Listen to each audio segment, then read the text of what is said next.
mabigat na laban.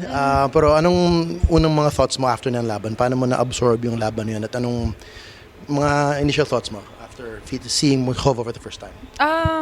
Well, unang-una, tingin ko maganda yung nilaro niya. Definitely may mga times sa laro namin na parang naramdaman ko na may magagawa pa ako, pero hindi ko nagawa. But ganun lang yung tennis, hindi naman, it's not the end of the world. So, may susunod naman. Kahapon sinabi mo excited ka na makita siya, excited ka for the challenge. Alam mong mas mataas yung rank niya, mas experience siya. Pero nung tumapak ka na sa court at siguro the first few games na na-break ka niya kagad, anong emotions mo kagad, anong mindset mo kagad nung moment na yun?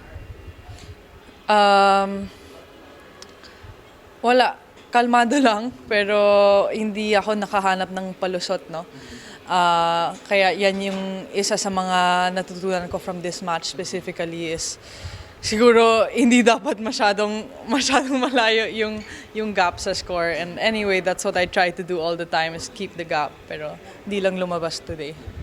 Nung nagsimula itong tournament, nung media day, sinabi mo kaagad na hindi ka nagbibigay ng pressure sa sarili mo na i-defend yung points, di ba, for the ranking, whatever. Sabi mo yung points darating din yan. Paano mo ma-explain yan sa maraming fans na hindi masyado naintindihan yung sistema na yun na para sa'yo hindi ganun ka-importante na semifinals ulit, di ba? And now that you reach the fourth round, anong mensahe niyo sa kanila in terms of what comes next for you?